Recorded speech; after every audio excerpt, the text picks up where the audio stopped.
Disappointment. So tonight we turn our attention at the end of this series on global spirituality to what is to us, no doubt, the most familiar of the major religious traditions. It is Christianity.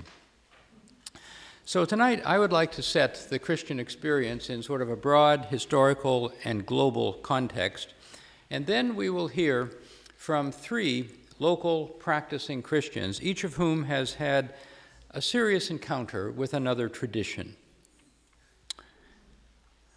Now, the history of Christianity in 10 minutes.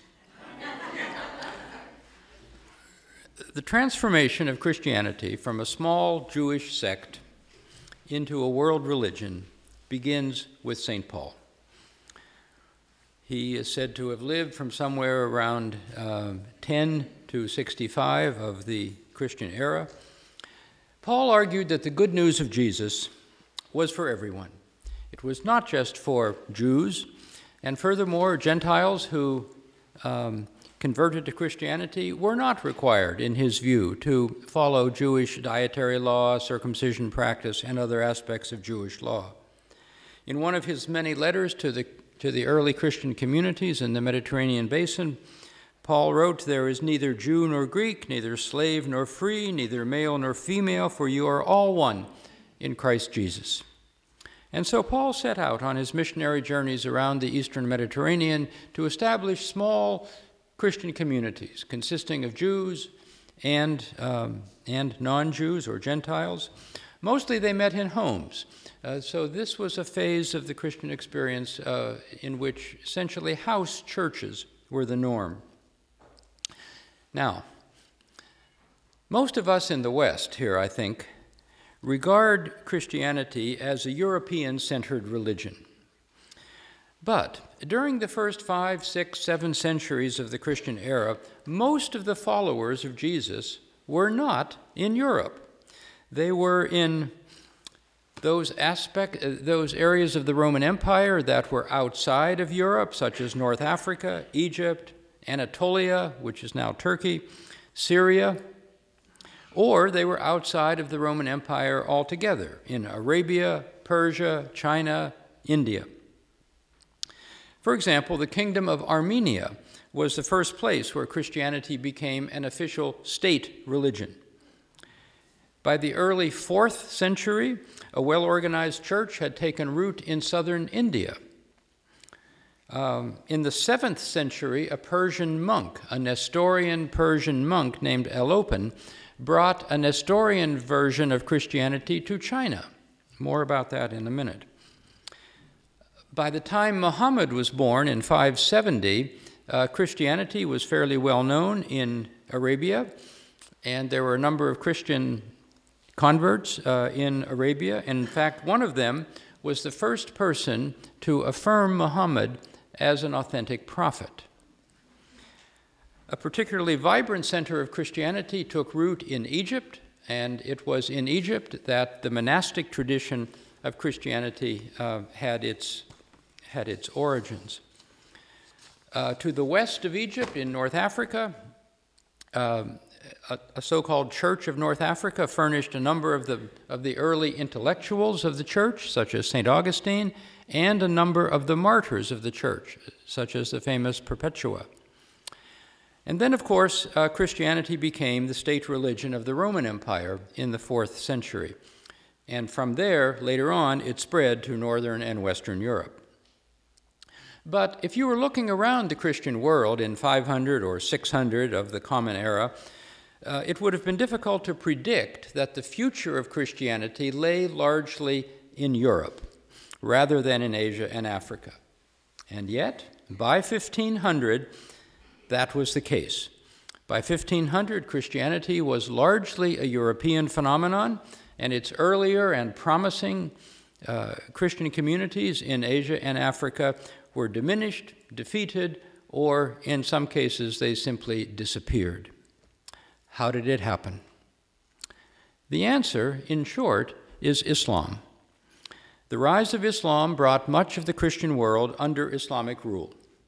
In the Middle East, in North and Northeast Africa, in Spain, in Southeastern Europe, in Anatolia, The climax of this probably occurred in 1453 when the Turkish Muslim Ottoman Empire seized control of Constantinople, which had been the capital of the Byzantine Empire, and the Byzantine Empire was what was left of the Roman Empire. Within, or rather under Muslim rule, many people converted to Islam. Others retained their Christian identity as protected minorities and, in a way, second-class citizens within the Islamic world.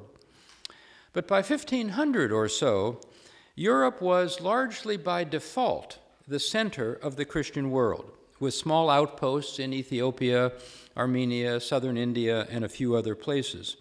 But much of the earlier Asian and African Christian communities were gone. Furthermore, European Christianity was expanded in two places. One was Russia. By about 1000, an early Russian kingdom had embraced Eastern Orthodox Christianity, and so Russia entered the Christian world. And of course, in 1492, Spain was completely reconquered from the Muslims. It was at Granada. Actually, it's kind of interesting that Columbus was there. Before he set out on his journeys across the Atlantic, Columbus was negotiating with Ferdinand and Isabella, and he witnessed the fall of Granada as the last outpost of Christian Spain, of Muslim Spain. After 1500, there occurred what we might most genuinely call the globalization of Christianity, in which Christianity became a genuinely global religion. Most obviously, this took place in the Americas. And there, this process was accompanied by European conquest, by colonization, by this massive dying off of Native Americans as they encountered the previously unknown diseases from Europe and from Africa. Something similar happened in the Philippines under Spanish rule, in Siberia under Russian rule, and in the late 19th and during the 20th century, Christianity spread very widely in Africa south of the Sahara. And by the end of the 20th century, in the former communist countries of Russia and China, Christianity either revived, in the case of Russia, or began to expand quite rapidly in the case of China. By the early 21st century, we are told that something like 7 or 8% of this huge Chinese population, somewhere around 80 to 100 million people, claim a Christian identity in China to this day. So, by the beginning of the 21st century, the vast majority, 60% or more, of the world's Christians lived outside of Europe and North America. It was an interesting coming full cycle. At the beginning of the Christian era, most Christians were not Europeans. Then, for a short time, Europe was the major center of Christianity.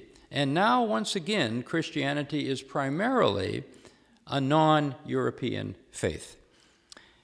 It was a return to an earlier pattern. In fact, there are all kinds of missionaries or church workers from Asia and Africa who are setting about the re-evangelization of the West, which in their view has become largely pagan. Now, over these 20 centuries or so of Christian history, there have been all kinds of changes that have taken place. Let me just point to 4 of them.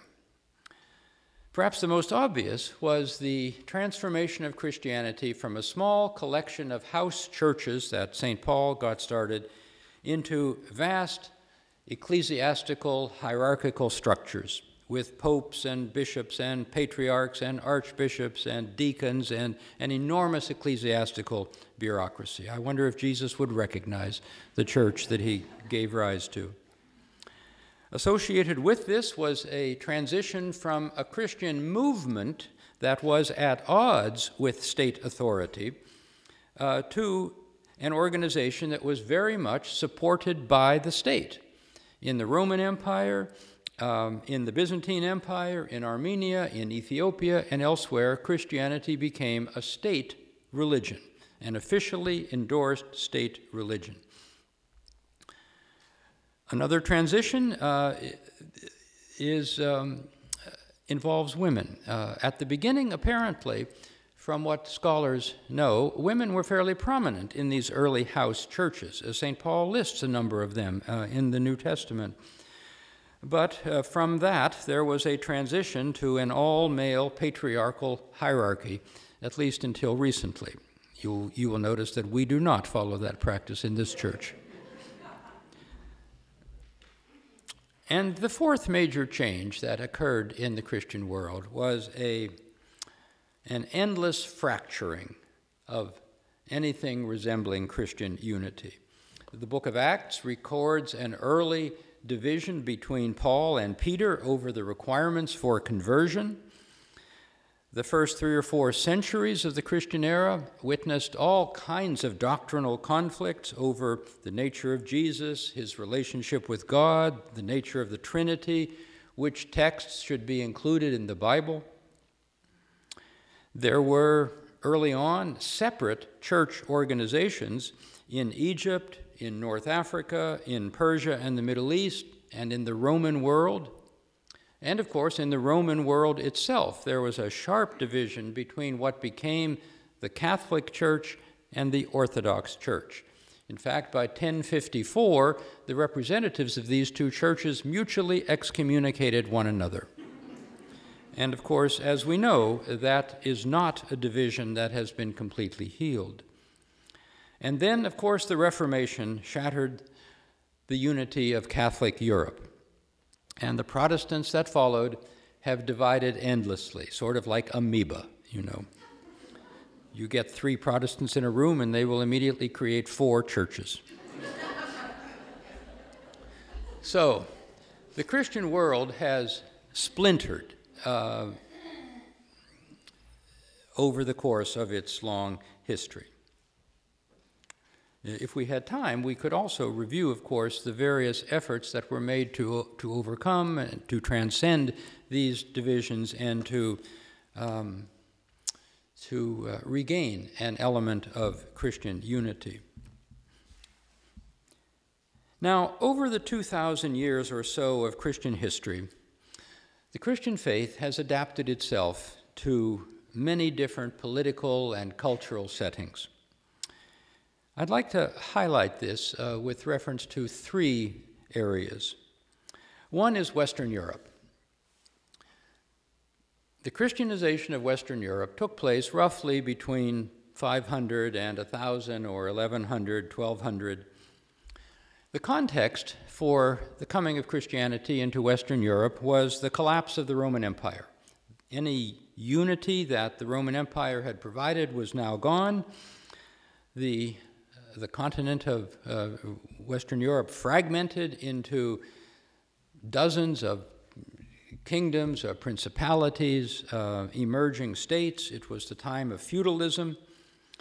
And the church, in a way, gave some semblance of unity to Western Europe. It modeled itself, its hierarchy, its organization was modeled to some extent on that of the Roman Empire, and one might say that it took over some of the educational and administrative and welfare functions that the empire had provided. Missionaries were commissioned by popes, by monasteries, sometimes by rulers, and they fanned out across Europe, usually pursuing a top-down strategy, that is, aiming at the rulers first. Now, Christianity had some attraction for these would-be rulers, these would-be kings in Western Europe, in France, what's now France, Germany, the Low Countries, England. It was associated, the church was associated with literacy, with civilization, and with something of the remembered grandeur of the Roman Empire. And so, as kings became converted, ordinary people followed their rulers into the fold of the church. Sometimes this was a coercive process. Charlemagne threatened the opponents of Christianity in Saxony with death. There is a revealing document called the Capitulary of Saxony, in which Charlemagne spells out all kinds of anti-Christian activities which will merit you the death sentence. But there were also softer methods, and I have included one of these in the first selection in the handout. It is from Pope Gregory in the 6th century. It is advice to the English Church. And if you have a chance to read that, you will see that Pope Gregory urged accommodation. He urged the missionaries who were going into England to accommodate the existing religious practices of the time. And so many churches were built on the sites of sacred wells and springs. The festivals honoring ancient and pagan gods became Christian holidays. You know that December 25th was selected as the birthday of Jesus. It was associated with the winter solstice, with the coming of more light, and with the birth or rebirth of various deities in the pre-Christian world. And so by 1100 or so, most of Europe had embraced Christianity. Even so, for many centuries, priests and bishops had to warn their congregation against the worship of rivers, trees, and mountains. And for many people, the ancient gods, monsters, trolls, and spirits still inhabited the land. So the Christian message was not an easy sell in Europe.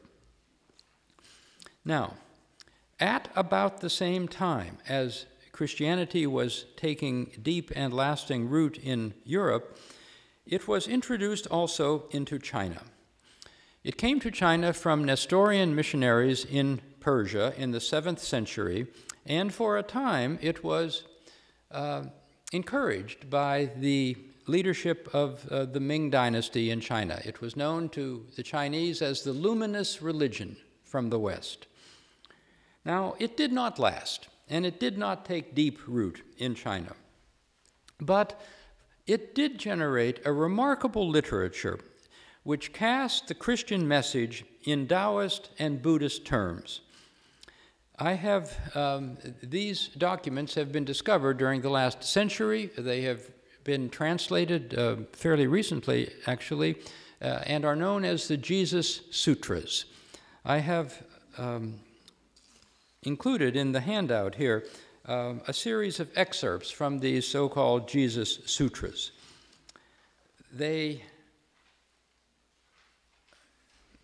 In them, the Holy Spirit is the cool wind, sin is unwholesome karma, salvation involves no desire and no action, very much Taoist concepts. And if you look at the bottom of the first page, of the second page of the handout, you will see an image from the top of a document, or it's really a pillar that is carved with the story of the coming of Christianity to China. It's called the Nestorian Monument, and at the top of it is this Nestorian cross arising out of white clouds and lotus flowers. White clouds are a Taoist symbol. Lotus flowers, of course, are a Buddhist symbol. So here is a striking image that shows Christianity, in a sense, becoming Chinese, taking on a Chinese cultural context. And so when you have time, take a look at these excerpts. I think you'll find them quite interesting. Now, this didn't work. This didn't last. By the 9th century, the Chinese had turned against all foreign religions, and this experiment did not last.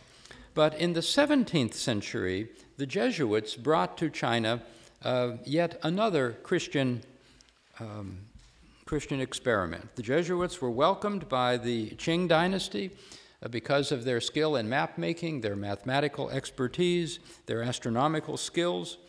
There was very little conversion, to be honest, a couple 100,000 people perhaps, but Christianity did not at that time make a deep penetration into Chinese society. Nonetheless, the Jesuits did commission a number of artworks by Chinese artists to illustrate some of their Christian texts, and I have included one of these on the second page. It's the image that's listed, China in the early 17th century. You might want to take a look at it because it very much reflects the process, again, of Christianity becoming Chinese. It is a scene of the Annunciation, a very familiar scene in Christian literature. The home in which this is taking place is not the humble home of a peasant. It is the home of an upper-class Chinese, probably someone from the literary elite. That table that is sitting in front of Mary was a common feature in Chinese homes. It's known as a reading table. The view from the window out back shows a number of common features of Chinese landscape painting. Mary herself could easily be identified as a Ming Dynasty noblewoman, or maybe Kuan Yin, the Chinese Buddhist goddess of mercy and compassion. The other interesting thing about this particular woodblock is that it was modeled after a European painting in which the crucifixion scene was seen out the back window. The Chinese, interestingly enough, omitted the crucifixion scene. They were not fond of their gods being executed. Now, as a final example, let me turn to Latin America. Christianity came to Latin America in a very different context. It came to China when the Chinese were very much in control of their own destiny. But it came to Latin America, of course, under Spanish colonial rule. It came as population collapsed, and it must surely have seemed as if the old gods had failed and were unable to protect people. And so Christianity spread quite rapidly in the 16th, 17th, and 18th centuries. Unlike China, there was no effort on the part of the missionaries who brought Christianity to the New World. There was no effort on their part to accommodate Aztec or Inca religion. In fact, quite the opposite. They tried very hard to completely eliminate it. Nonetheless, at the local level, there was a good deal of cultural blending. In the Andes, for example, women might offer the blood of a llama to strengthen a village church in much the same way as they may have offered the same blood of the llama at a shrine to one of their native gods. The painting that is on the right-hand side, labeled Bolivia, 1760s, illustrates this process of Christianity becoming Andean, Christianity becoming Bolivian, becoming Native American. It places Mary in the center there within the rich mountain of Potosí. Potosí was an enormous silver mine in what is now Bolivia. And here, the artist, we don't know who it was, probably it was a Native American, placed Mary very much inside this mountain. Now, it so happens that mountains were an Andean tradition that held that mountains were the abode of the gods, especially Pachamama, who was the goddess of the earth. And the smaller figures, they're hard to see here, but the smaller figures inside the mountain are of those Andean miners whose labor extracted so much silver and so enriched Spain and the rest of Europe. So here is a case also of Christianity taking on, in the hands of likely a native artist, of taking on the cultural contours of a very different society. So, Christianity, very much like Buddhism and Islam, spread widely outside of the place of its origin. And in the process, it found expression in many different cultural forms, and it has encountered many different other religions. So that today, of course, Christianity is the most widespread of the world's religions. Something like 2.2, 2.3 billion people, roughly 1/3 of the world's population, claims some kind of Christian identity. Now, this is a fascinating process, intellectually speaking, and maybe knowing something about it promotes the civic virtue of tolerance. But it is the premise of this course that this kind of thing, this encounter with other traditions, can have a real spiritual benefit as well as an intellectual and a civic benefit. Christians are told in the New Testament to work out your own salvation with fear and trembling. It seems to me that in the religiously diverse world that we inhabit, especially here in California, especially in Santa Cruz County, that working out our own salvation has often involved, for Christian people, some interaction with other traditions. For me, that tradition has been Sufism. And from the Sufi version of Islam, I have gained something of a new language. I have gained a set of new practices, a vocabulary, and access to texts that I did not have before. And far from eroding my Christian commitment, it has enlightened it, it has enriched it, it has enabled me to see things in the Christian path that I either overlooked or neglected before. So tonight we will end our exploration of global spirituality more or less as we began it 8 weeks ago. We will with some reflection on how these interactions between Christians and other religious traditions have been spiritually enriching.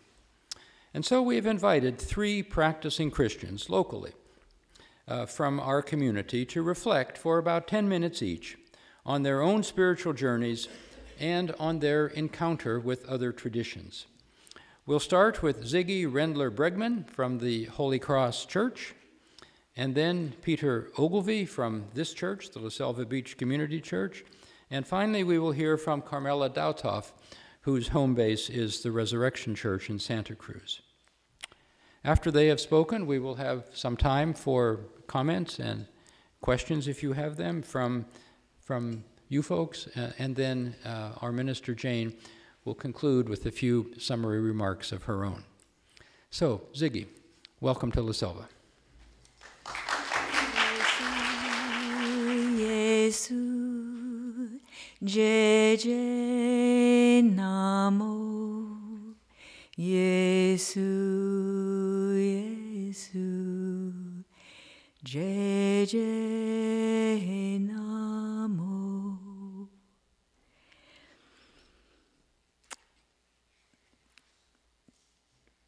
Jesus, I bow. And that's a Sanskrit chant, actually, that I learned in India and that I now sort of sing to myself at the consecration at the Mass. And, you know, the great question is, how did I get there?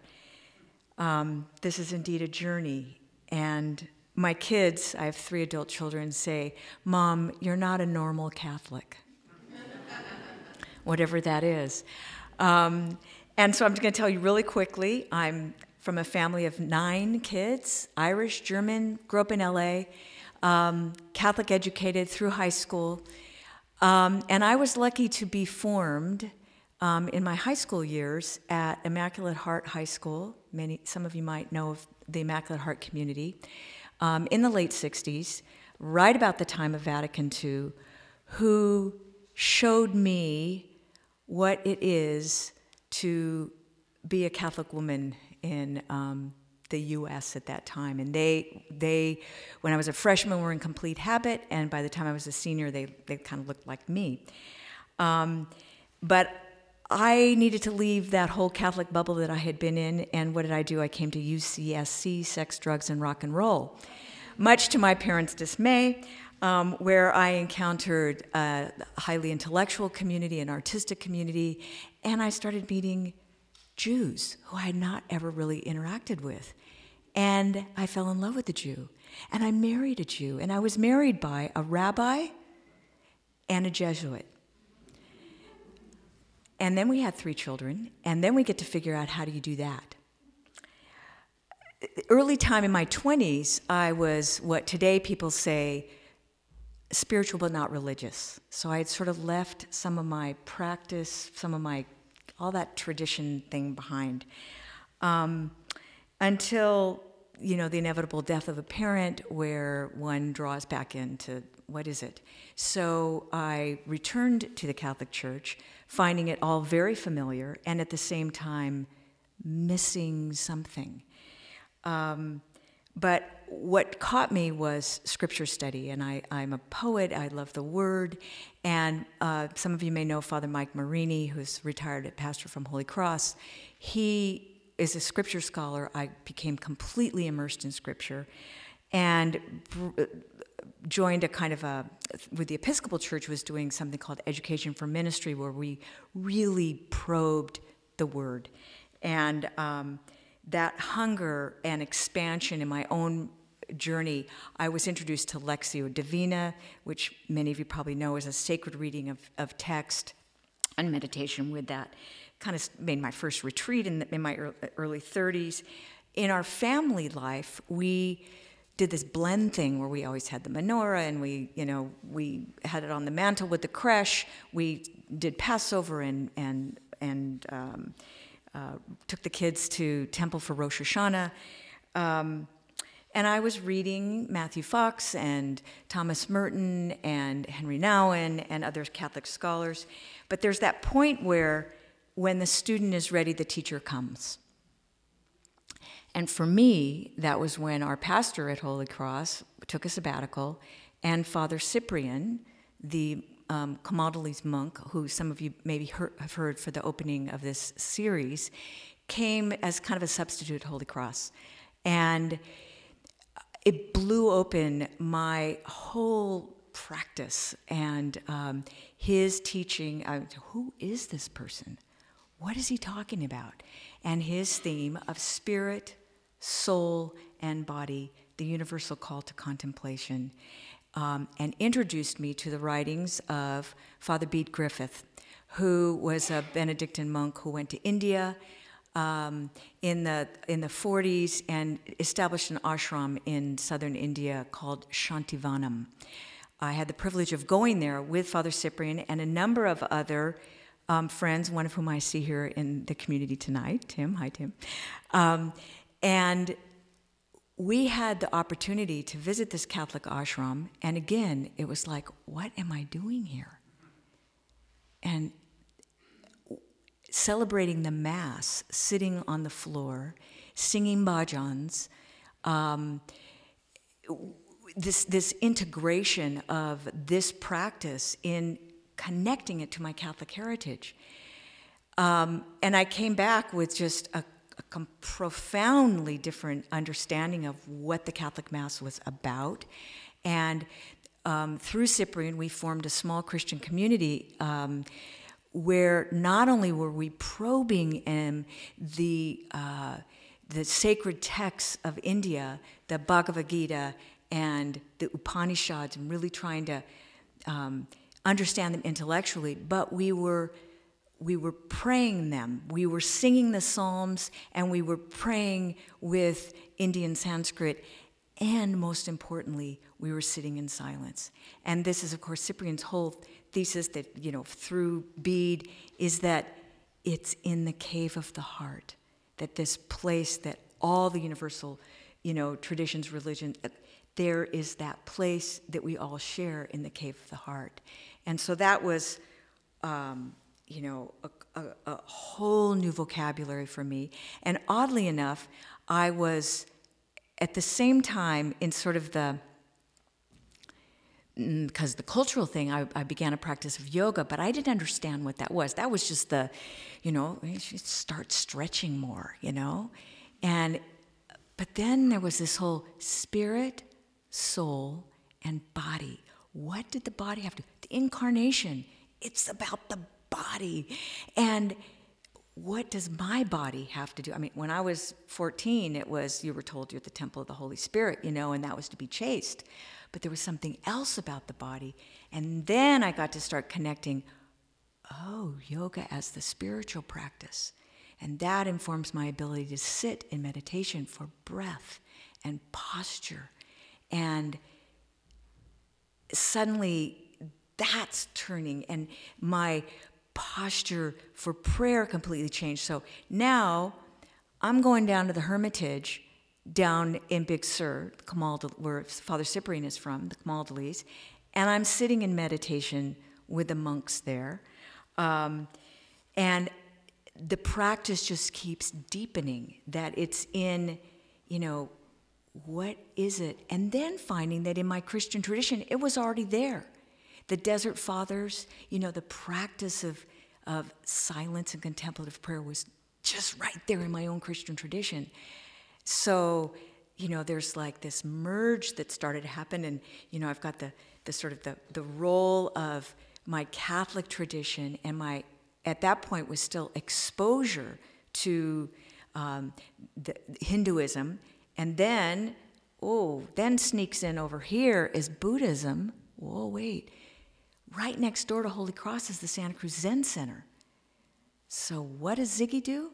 She's kind of like going over there, and she's sitting with the Buddhists because they know what it is to sit in silence. And then, I'm wrestling with this. Am I, and you not only do you sit, but in the morning I go at 5:45, and then there's the morning prayers, and they're bowing, and they're, and prostrate. And I'm not doing this to the Buddha. Inviting Jesus to the Zendo. Jesus is already in the Zendo. Oddly enough, All Saints Day was just last week. I was at morning sit zazen at the Santa Cruz Zen Center, and at the end, the priest is finishing all of her ritual action, and she said, "I can't leave without saying today's All Saints Day, and all the saints are here." Something is happening, or at least in Santa Cruz. There's this, and in fact, Father Bede came to California before he died. He in his 80s, and he was very attracted to this area because there is a vitality. I mean, we've got Mount Madonna, we have Esalen. I mean, there's just so much spiritual work going on here. And I'm probably going on lots of different tracks and watching my time, but I've been involved in a lot of interfaith dialogue. And at Holy Cross, we've done for the last 6 years on New Year's Eve an interfaith celebration for peace, and invited religious leaders of various traditions. And so Islam was yet another place that was interesting to me. In the last year and a half, I've had the privilege of going to Israel with Rabbi Paula and Dave Grishaw Jones, picking olives with the Palestinians, and going to Shabbat at a temple in Jerusalem, going to Turkey with Muslims and sitting in a mosque with them in Istanbul. I don't know what God is doing in my life. I really don't. But something marvelous. And I think that's all I need to say. What I maybe have one last note. What was Jesus doing?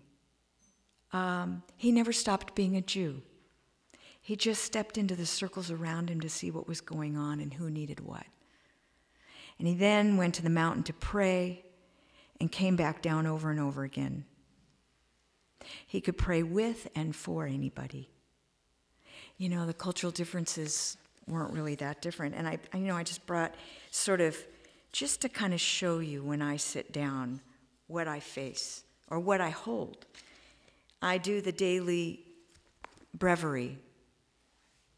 And in the beginning, I usually read something from Universal Wisdom. It might be from the Bhagavad Gita.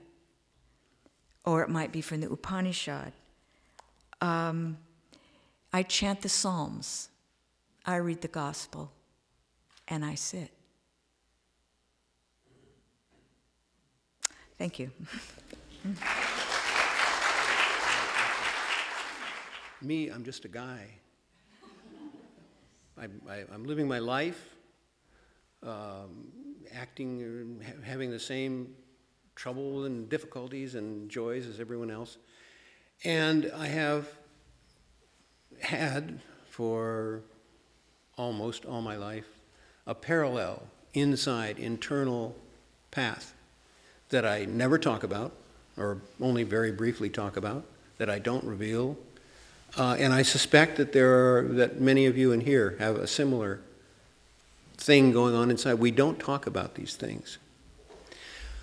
In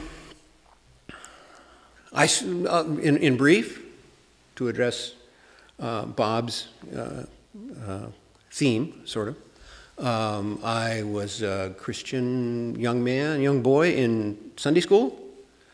At some point, I stopped doing that, went away, explored other paths and traditions, and am now back in this church, this wonderful church. That's simple. That's the way it looks on the outside. That's the simple story. Oh. That okay? Okay. When I was a boy, let's see, I'll say my internal path is probably best described as mystic. I follow the mystic tradition. Mystic tradition is direct experience of the things that we talk about when we talk about religion.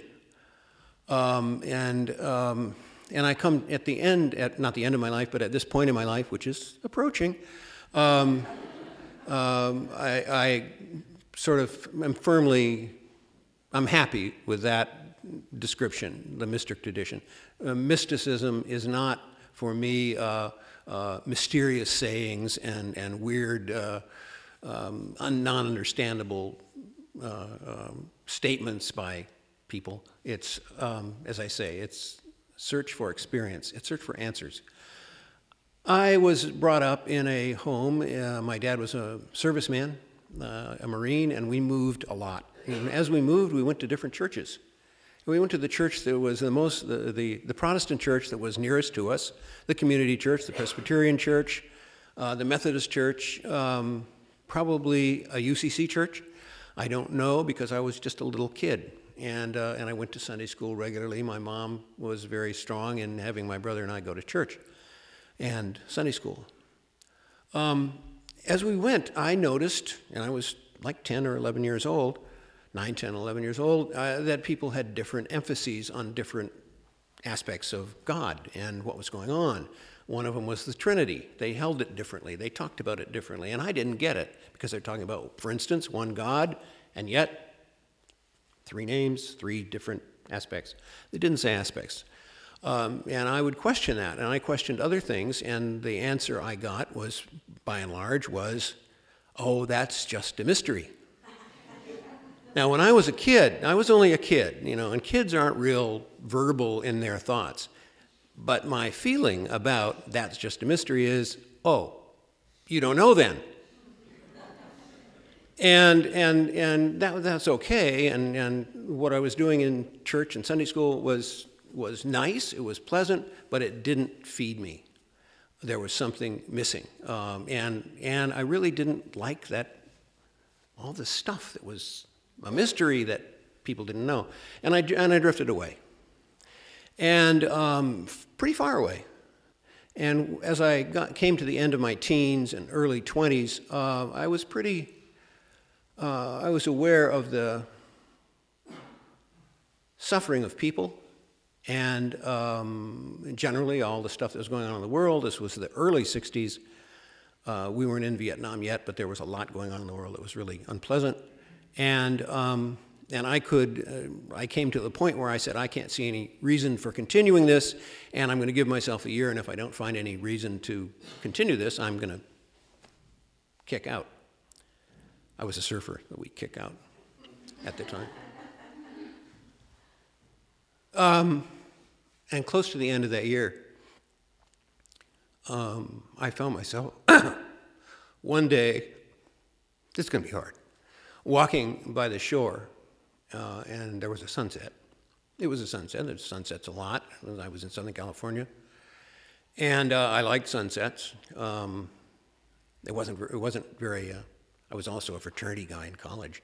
And you didn't look at sunsets if you were a fraternity guy. But this one got my attention, and then it got my attention, and it got it more and more and more. Until I was completely overcome, and the next thing I knew, I was on my knees. I came to, I could say, on my knees with tears pouring down my face. And I stood up and looked around, and the world was shining as new. It looked like paradise. The stones on the beach glowed. Everything that was alive, everything living was just pulsating almost, and it kept going. And I was having thoughts. I was thinking about things that I had never thought about before. About being and not being, about what is, what is in fact and what isn't, and thoughts far beyond that I had never thought before, and that continued, and that was, I would say that was the beginning of my path. That was when I got into the way that I have followed my whole life, and you know, I looked around and I said, well, that's certainly worth living for. I want more of that, and I'll keep doing it. As my life went on, still out of church. In fact, during that time, I rejected all input. I didn't want to hear from church. I didn't want to hear from temple. I didn't want to hear from Buddhists. I didn't want to hear from anybody, because how did I know that anybody knew anything? They were going to come down to the mystery part. So I went on and on in life, pursuing the thoughts in my head that came up. Thoughts come up really obviously. If the earth is paradise, why do we have evil? Why do people do bad things to each other? Why do I think bad things? Why is there evil in the world if this is paradise? And it certainly is paradise. So exploring those things and having realizations as the years go by, not all the time. I mean, I wasn't a monk. I wasn't off doing in monasteries and whatnot. Except for part of the time I was seriously practicing Zen, which I will get to. But I would have realizations every once in a while. It would just happen again, and I would find myself blown away by realization. I eventually turned to, let's see what these other traditions have. So I began to read yoga. About yoga and the Vedas and the Upanishads and Buddhist scriptures and those sorts of things. And I ended up sitting zazen here in Santa Cruz, at Santa Cruz Zen Center, for a number of years with Coben, who was Carolyn Atkinson, who spoke to us some weeks ago. Carolyn and I were in Coben's group. And that was about, in my experience, it was that was religious tradition stripped down to its essence. If you bowed, you bowed. Now, you could have been bowing to Buddha, or you could have been bowing to the mind or the universe. It didn't matter. You didn't have to believe anything. The important thing was to sit, face the wall, and observe your breath. And that can be enlightening, which is what it's for. To some degree. And as my life went on and I had deeper and fuller experiences, and there's one I really I can talk about, but it's not really going to be accurate at all. Lao Tse said at 600 years BC, who speaks does not know, who knows does not speak. And there's an experience that one can have that isn't had by human beings. That's going to be hard. So I remember it. I remember having an experience, but I did not have it as a human being. Does anybody question that? I mean, that sounds weird, I think. It isn't to be achieved. It was a gift. And when it happened and after it happened, I realized, as time went by, that I experienced that through the Christian structure. It wasn't that suddenly here's the ground of being samadhi and I'm off the wheel of reincarnation or something like that, or karma has stopped. It was being lifted up.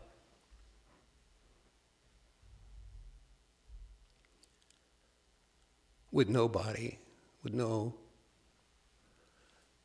senses. It was Avalokiteshvara from the Buddhist tradition calls it Avalokiteshvara when he was practicing meditation, experienced that the assemblages that we call reality and ourselves and our personalities and our desires and everything were all empty. And there were no eyes, no ears, no senses. It was not attainable by the senses. It's not attainable by the thoughts or the mind consciousness or anything. Is anybody going to sleep yet?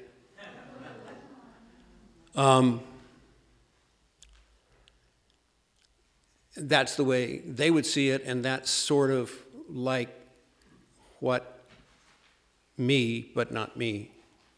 I just don't think that Peter Ogilvie, this guy, is the one who had that experience.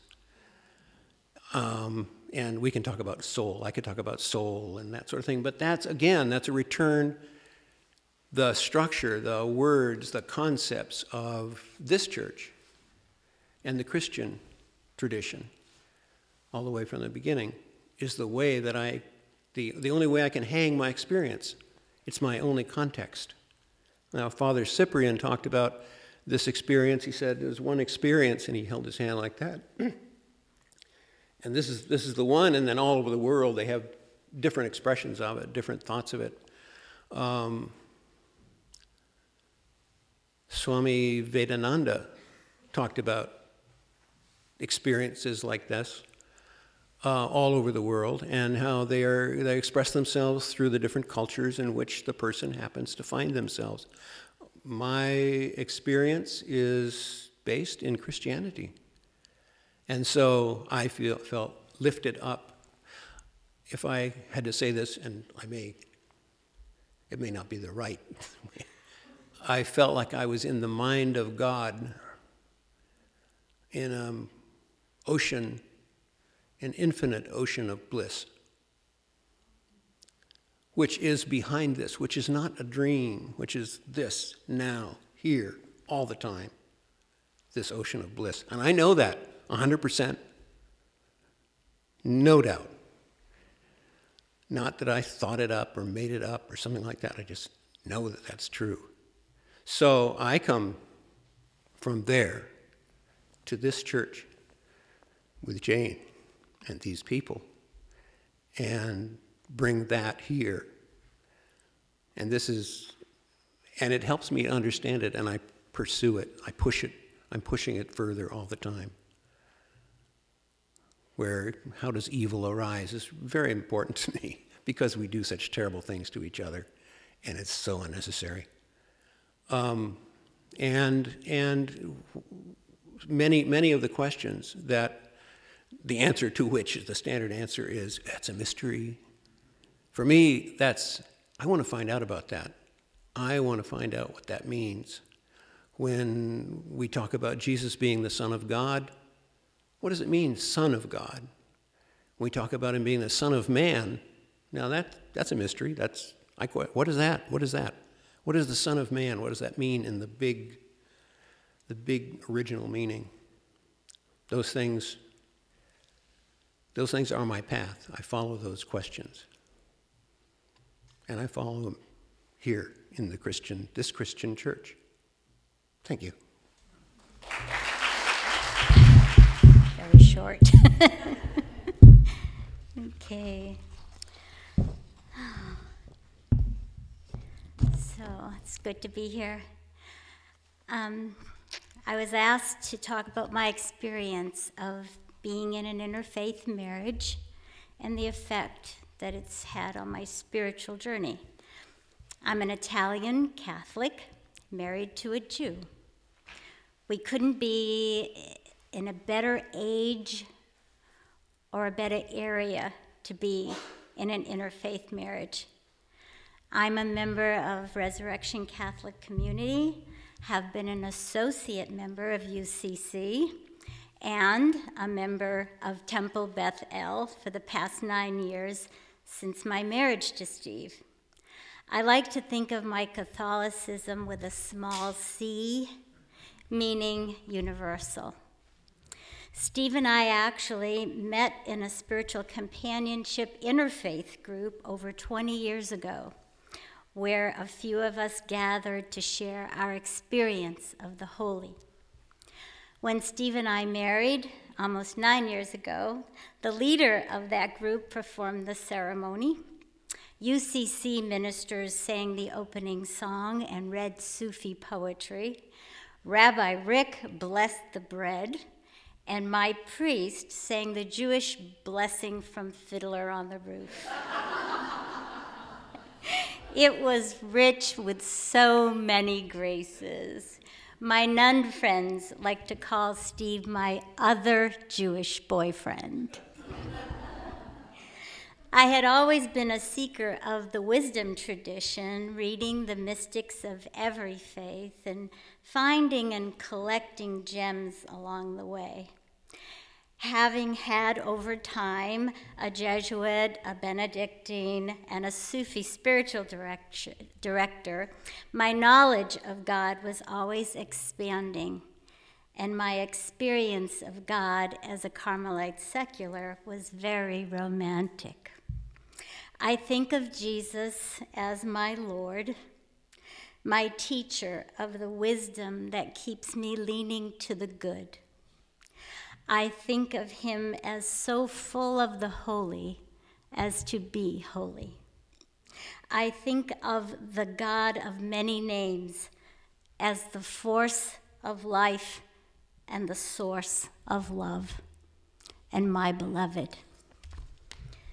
Over the years, my interest in the mystics led me to the Jewish Kabbalah and the Zohar, but nothing enriched my understanding as a follower of Jesus as these years of connection with Temple Beth El, Hadei Shumenu, and their amazing rabbis, and the people of Reformed, Renewed, and Reconstructionist Judaism. Resurrection, my community, and the temple are neighbors, and the relationship we've had over the years has been rich with our sharing. There's been so much understanding and wisdom that's come out of our time together. We've had open dialogue almost every year, and this year is our 10th Seder. At the last dialogue, we sang in a circle and passed both the matzahs and the unleavened bread we use, making us, for that moment, one people. In dialogue, we talk about the things we do as Catholics and find that what we do reflects Judaism, each being gifts from the Jews, and the greatest gift being Yeshua bar Joseph, the man we call Jesus. We talk about one root and two branches, our similarities as well as our differences. We spoke about the pain of the past and the many possibilities of healing and deep respect brotherly and sisterly love. I'm welcomed at the temple and Hideshu Menu as a sister, and Steve at my community, truly as a brother.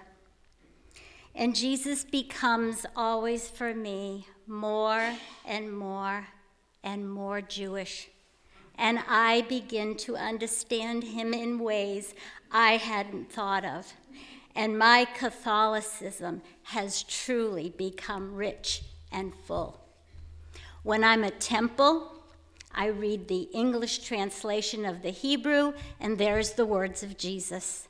The Lord's Prayer being an ancient Jewish prayer.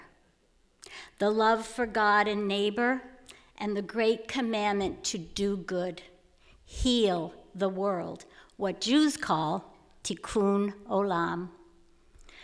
Always praying to be an earthy mystic, thinking of him as a Jew, I found the Jesus I always believed him to be. Earthy with a real humanity. A humanity rich with a love for the earth and its people. When I read scriptures now that say, Jesus wept and he looked at him and loved him, and other scriptures like that, I can feel his human compassion. As I listen to the rabbi's sermons on the Old Testament teachings, I see his mission to fulfill them. As Rabbi talks of human rights and social justice, I hear Jesus calling us to love one another in ways of action. Action toward the least, the marginalized, and the poor.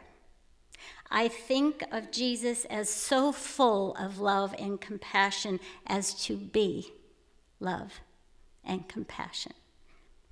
I hear the rabbis talk of social justice, and I know more deeply about my own Catholic social teaching. And when I read about all that he did to try and heal the world, I am sure it was in him, as it is asked of every Jew, to heal and repair the world. I experience his human heart and his divine spirit as he shows me how God acts in the world. And it leads me to want to do my part. Tikkun olam. As a Catholic, I have Jewish roots. I attended a shiva along with Steve. That's a memorial when a Jew dies. So I attended the shiva along with Steve of someone I didn't really know. But at the end of the night, hearing the stories about this man, I loved him. And it made me think of how they gathered in the oral tradition to tell stories about Jesus, how they loved him and continued to come together to remember. And here I am, so many years later, wanting to continue Shiva, to hear the stories and follow because of those stories and love him. The concept or image I have of this one that I follow has become so rich and so full of substance because I see him more clearly as a Jew with a mission to repair the world. He went to temple, fought for the temple as a house of God. His mom and Joseph followed the law of that day. His followers and our early Christians were Jews. I never did feel that Jesus came to start a new religion, but to repair the world around him, to remind those of his day and me of the kingdom within, and to open my eyes and ears and heart to the need for healing the world and establishing a kingdom on earth as it is in heaven. I see him in all his Jewishness, earthy and alive and so full of God, able to show me the good news of what God is really like, a God who weeps with compassion, forgives, and loves unconditionally. This image and the ministry of Tikkun Olam move me. I'm inspired to walk with him more deeply aware of the kingdom within and around me that he spoke of. I am more in touch and able to love with all my heart, mind, and soul the Creator whom he called Father. And I'm moved to do for others. In Scripture, it seems that Jesus was either coming from, going to, or at a gathering, which also seemed to have included a meal. Whether we bless the challah on Shabbat or the unleavened bread at Mass, the presence of the holy fills me and surrounds me as I am and also here with the people of God. Thank you. Thank you indeed. Now it's your turn. Do you have comments, brief reflections, questions that might bear on the overall theme of the evening?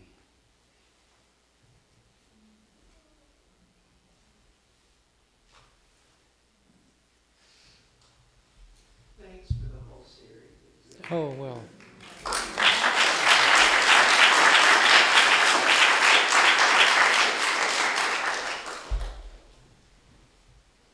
Sylvia. I love the sharing tonight. Here, Sylvia. I say I love the sharing, the personal sharing tonight from these individual people. It's something we don't do a lot of, it seems to me, and it's beautiful. And indeed, it makes us one when we do. Thank you. Pete said before the meeting that maybe we wouldn't have a large audience because we didn't have a star tonight. We had 3 of them. I would like to ask Peter, when he had these evolving cosmic experiences, how he Christianized that, how that became Christian for him. The experiences, I think, and I think what we saw it in all every presenter who came here presented something that it showed the same source, the same center, and even I think we have a quote from the Muslim, from the Quran that talks about 100 religions and 100 believers and so on. It becomes Christian because I'm Christian. It becomes Christian because that's the only way. I have to have a basket to put this stuff in, and I did go, I've made stuff up before.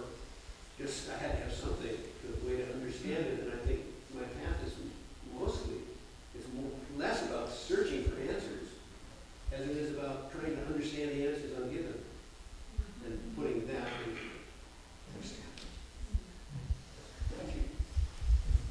Please. I have a question for you, and that is, what progress have you made, if I understood you right, in your questions about evil? That's a whole other. There's some stuff I've got To conclude our session and this series, a few words from our fine minister, Jane Grady.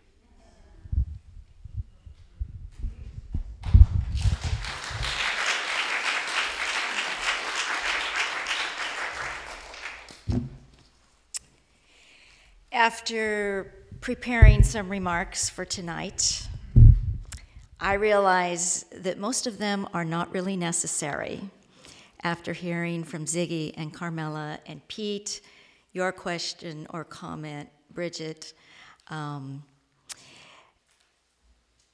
had thought that I would like to share some of the gems that I heard over the past 7 weeks.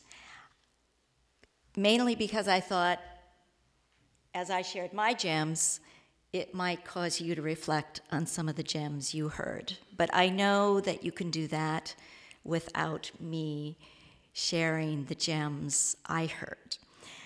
I will comment that last week there was a question whether there was a mystical experience and practice of Christianity.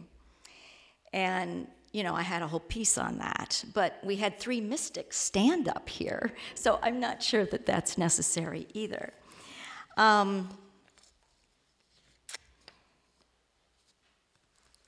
We hope that this course has done more than provide a historical understanding of different spiritual traditions.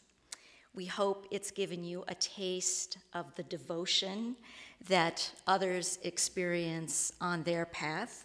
We hope it's given you a sampling of spiritual practices that come to us from other spiritual traditions. And we hope that it may have helped you discover or articulate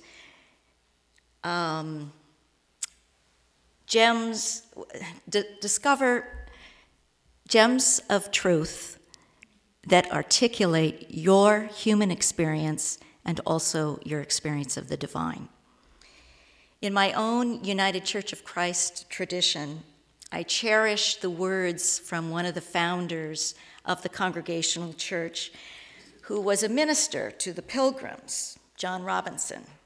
And as the Pilgrims departed England on the Mayflower, headed for the New World seeking religious freedom, John Robinson's parting blessing upon them was, "God has yet more truth and light to break forth from God's holy word."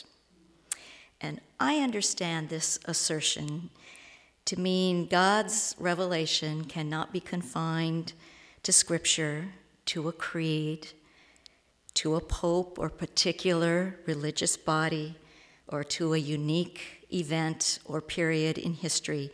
God's word is ultimately more expansive than that. I want to thank you for being such attentive participants in these conversations. I know that you have appreciated the speakers who came to us each night and the speakers we had tonight. I want to thank the friends, the La Selva Beach Friends of the Library, because they have covered some of our copying expenses. I want to thank Andy Miller and Steve Lee, who put up our first, who videotaped our first sessions, and also especially thank Aaron, who has videotaped the remaining videographed. Is that the word, or videotaped? Anyway, Aaron, thank you. And what he has what is the word? Videographed? Or okay, videotaped. What he's videotaped will be up on YouTube. Not all of them are up yet, but they're in process. Okay, and then we need to thank Bob, who's done a great job.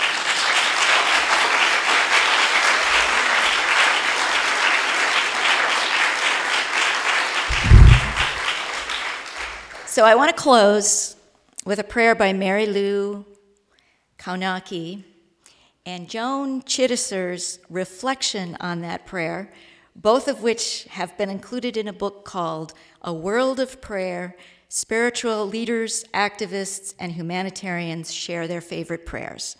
So this is the prayer. I bow to the one who signs the cross. I bow to the one who sits with Buddha. I bow to the one who wails at the wall. I bow to the flowing in the Ganges. I bow to the one who faces Mecca, whose forehead touches holy ground.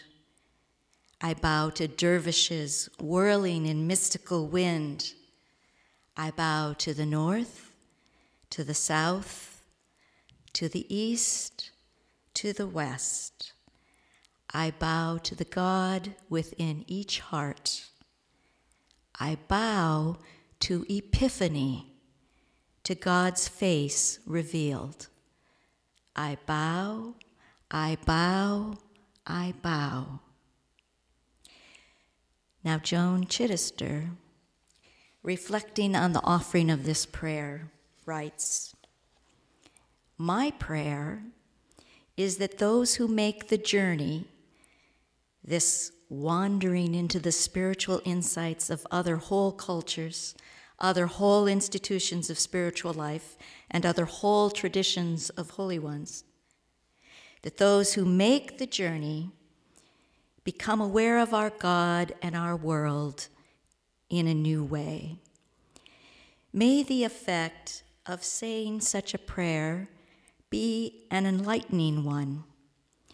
May it awaken in you that which is far deeper than fact, truer than thought, and full of faith. May it remind us that in every human event and culture and history and revelation is a particle of the divine to which we turn for meaning in this life, to which we tend for fullness of life hereafter." Thank you for coming.